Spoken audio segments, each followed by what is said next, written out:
एब्री 12 अध्याय विश्वासर आदिकर्ता सिद्धिदाता जीशु।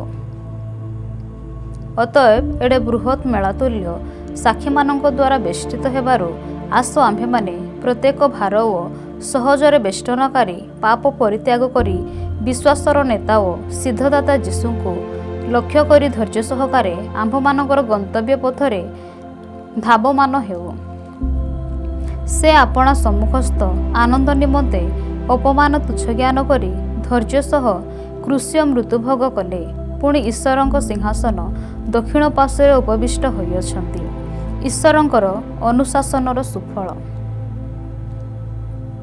तुम्हे माने जेपरि आपणा आपणा मनरे श्रांत क्लांत न हुओ एथिपाई जे पापी मानଙ୍କ ठारू आपणा विरुद्धरे एडे प्रतिकूल चरण सह्य कले ताहार विषय विवेचना कर। तुम्हे माने पाप विरुद्ध रे युद्ध करी ए जाए रक्तव्यय पर्यंत प्रतिरोध करिनाह। आ पुत्र मानଙ୍କ प्रति तुम मानଙ୍କ प्रति उक्त एही उत्साह वाक्य भूली अछ। हे मोहर पुत्र, प्रभुଙ୍କ शासन को लघु ज्ञान कर नाही किंबा ताहाଙ୍କ द्वारा अनुजोग प्राप्त हेले क्लांत हुओ नाही। कारण प्रभु जहाँको प्रेम करती ताहाଙ୍କୁ शासन करती, पुणी जो पुत्र को से ग्रहण करती ताहाକୁ प्रहार करती। शासन उद्देश्य तो तुम्हे माने क्लेश सह्य करिअछ। ईश्वर तुम्भमानଙ୍କ सहित पुत्रतुल्य व्यवहार करिअछन्ति। कारण पिता जहाँको शासन करती एपरि पुत्र किए अछि। किंतु जो शासनर समस्ते सहभागी जदि तुम्हे माने सेथिर अंशी नुह, तेबे तुम्हे माने पुत्र न होई जारज अट। आहुरी मध्य आम्भमानଙ୍କ शासनकारी आम्भमानଙ୍କ शारीरिक पितृगण को आम्भे माने समादर कलु, तेबे आत्मा मानଙ୍କ पितांकर वरन केते अधिक रूपे वशीभूत होई जीवन प्राप्त न हेबो। कारण सेमानଙ୍କୁ जेपरि विहित बोध हेला तदनुसारे सेमाने अल्प दिन निमंते आम्भमानଙ୍କୁ शासन कले। किंतु आम्भे माने जेपरि ताहांकर पवित्रतार सहभागी हेउ एथिपाई से आम्भमानଙ୍କ मंगल निमंते शासन करती। शासन वर्तमान आनंदजनक बोध न होई दुखजनक बोध हुए। तथापि जो माने तो द्वारा शिक्षा प्राप्त होइअछन्ति ताहा परे सेमानଙ୍କୁ शांतिर फलस्वरूपे धार्मिकता प्रदान करे। अतएव तुम्हे माने दुर्बल हस्त व अवश जानू सबल कर। पुणे आपणा आपणा पाद निमंते सड़क पथ प्रस्तुत कर, जेपरि जहा खंज ताहा अधिक विकृत न होई बरं सुस्थ हुए। समस्तଙ୍କ सहित शांति रे रहिबाकु चेष्टा कर। पुणी जो पवित्रता बिनु केही प्रभुଙ୍କ दर्शन पाइब नाही सेथिर अनुसरण कर। काले केही ईश्वरଙ୍କ अनुग्रहरु पतित हुए अबा कौनसी तिक्ततार मूल अंकुरित होई बढ़ी उठी तुममानଙ୍କର अनिष्ट करे। आउ तो द्वारा अनेके कलुषित हुवन्ते। किओ बा केही पारदासिक बा थरकर खाद्य निमंते आपण ज्येष्ठाधिकार विक्रयकारी एक ऐश ताहापरि विधर्मचारी हुए। ए विषय रे अति जाग्रत हुओ। तुम्हे माने तो जानो जे परे से आशीर्वादर अधिकारी हेबा निमंते इच्छा कले सुधा अग्राह्य हेला। पुणी अनुताप करिबा निमंते अश्रुपात सह सहजत्नर चेष्टा कले हे ताहा करिबा पाई आउ सुजोग पाहिला नाही। एक अटल राज्य। कारण तुम्हे माने स्पर्श पर्वत व प्रज्वलित अग्नि निकटकू पुणी निबिड़ मेघ अंधकार झड़ तुरीर ध्वनि ओ वाक्यर शब्द निकटकू आसिना। श्रोता माने सही शब्द शुणी जेपरि सेमानଙ୍କୁ आउ कौनसी वाक्य कुहा न जाए यह निवेदन करथिले। जेणु कौनसी पशु सुधा जदि सही पर्वत स्पर्श करे तेबे से प्रस्तराघात हत हेबो। एही जो आज्ञा दिया जाइथिला तेहा से माने सह्य करि पारिले नाही। आउ सही दृश्य एपरि भयंकर थिला जे मसाही कहिले मु अत्यंत भीत ओ कंपित हेउछि। किंतु तुम्हे माने सियन पर्वत ओ जीवंत ईश्वरଙ୍କ नगर अर्थात स्वर्गीय जेरुसालाम असंख्य दूतवाहिनीଙ୍କ महोत्सव। स्वर्गरे लिखित प्रथमजात मानकर मंडली समस्तଙ୍କର विचारकर्ता ईश्वर सिद्धिप्राप्त धार्मिकता मानकर आत्मागण नूतन नियमर मध्यस्थ जीशु। पुणी जो सेचनर रक्तरे हेबलଙ୍କ रक्त अपेक्षार उत्कृष्टतार वाक्य कहे ताहा निकटक आसीअछ। सावधान जे वाक्य कहुअछन्ति ताहाଙ୍କୁ अग्राह्य न कर। କାରଣ ଯେ ପୃଥିବୀରେ ଆଦେଶ ଦେଲେ ତାହାଙ୍କୁ ଅଗ୍ରାହ୍ୟ କରିବାରୁ ସେମାନେ ଯଦି ରକ୍ଷା ପାଇଲେ ନାହିଁ, ତେବେ ସେ ସ୍ୱର୍ଗରୁ ଆଦେଶ ଦେଇଅଛନ୍ତି ତାହାଙ୍କଠାରୁ ବିମୁଖ ହେଲେ ଆମ୍ଭେମାନେ ଯେ ରକ୍ଷା ପାଇବା ନାହିଁ, ଏହା କେତେ ଅଧିକ ସୁନିଶ୍ଚିତ।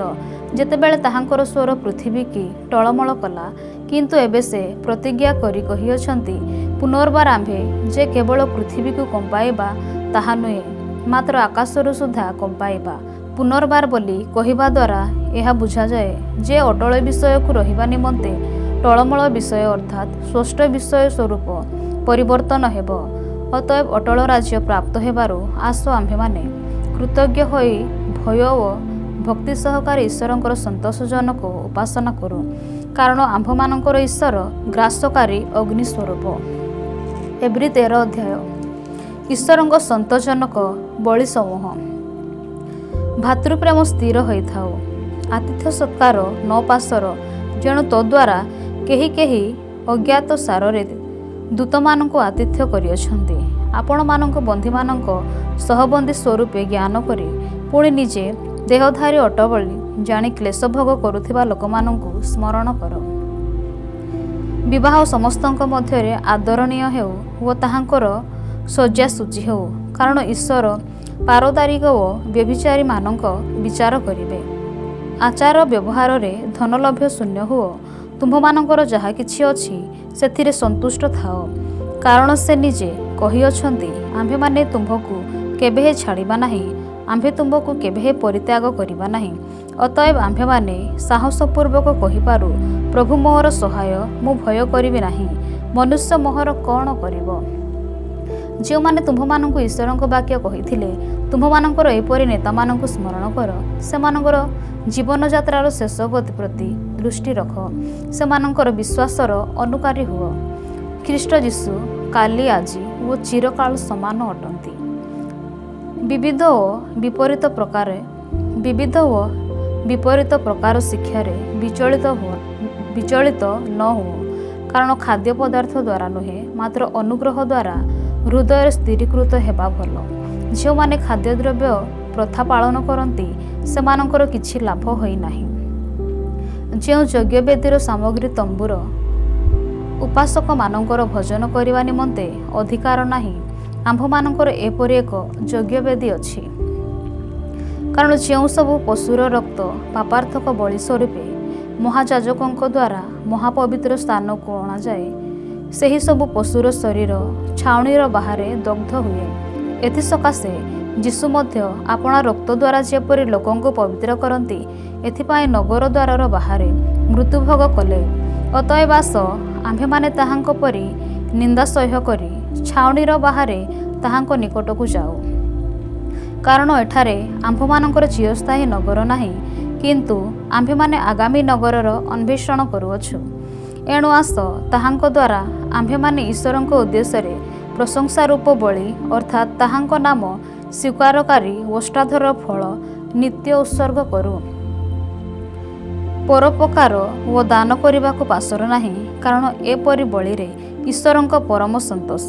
ତୁମ୍ଭେମାନେ ନେତାମାନଙ୍କର ବାଧ୍ୟ ହୋଇ ସେମାନଙ୍କର ବଶୀଭୂତ ହୁଅ, କାରଣ ଯେଉଁମାନଙ୍କୁ ବିନାଶ ଦେବାକୁ ହେବ ସେମାନଙ୍କ ସଦୃଶ ସେମାନେ ତୁମ୍ଭମାନଙ୍କ ଆତ୍ମା ସମ୍ବନ୍ଧରେ ପ୍ରହରୀ କର୍ମ କରନ୍ତି। ଯେପରି ସେମାନେ ତାହା ଦୁଃଖରେ ନ କରି ଆନନ୍ଦରେ କରିପାରନ୍ତି। ଦୁଃଖରେ କଲେ ତୁମ୍ଭମାନଙ୍କର କିଛି ଲାଭ ନାହିଁ।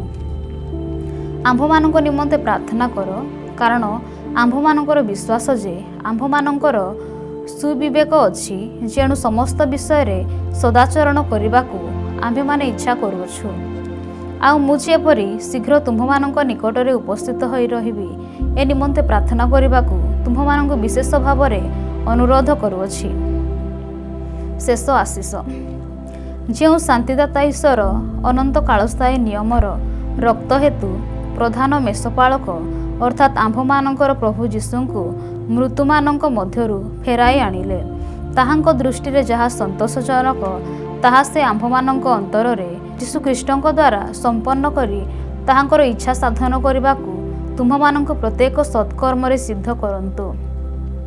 ଯୁଗେ ଯୁଗେ ଗୌରବ ତାହାଙ୍କର। ଆମେନ୍। ଶେଷ ଶୁଭେଚ୍ଛା। ହେ ଭାଇମାନେ, ମୁଁ ତୁମ୍ଭମାନଙ୍କୁ ବିନୟ କରୁଅଛି, ଏହି ଉପଦେଶ ସହ୍ୟ କର, ଯେଣୁ ମୁଁ ସଂକ୍ଷେପରେ ତୁମ୍ଭମାନଙ୍କୁ ଲେଖୁଅଛି। ଆମ୍ଭମାନଙ୍କର ଭ୍ରାତା ତିମୋଥି ମୁକ୍ତ ହୋଇଅଛନ୍ତି ବୋଲି ଜାଣିବ। ଯଦି ସେ ଶୀଘ୍ର ଆସନ୍ତି, ତେବେ ତାହାଙ୍କ ସଙ୍ଗରେ ମୁଁ ତୁମ୍ଭମାନଙ୍କ ସହିତ ସାକ୍ଷାତ କରିବି। ତୁମ୍ଭମାନଙ୍କର ସମସ୍ତ ନେତା ଓ ସାଧୁ ସମସ୍ତଙ୍କୁ ନମସ୍କାର ଜଣାଅ। ଯେଉଁମାନେ ଇତାଲିଆରୁ ଆସିଅଛନ୍ତି, ସେମାନେ ତୁମ୍ଭମାନଙ୍କୁ ନମସ୍କାର ଜଣାଉଅଛନ୍ତି। ଅନୁଗ୍ରହ ତୁମ୍ଭ ସମସ୍ତଙ୍କର ସହବର୍ତ୍ତୀ ହେଉ।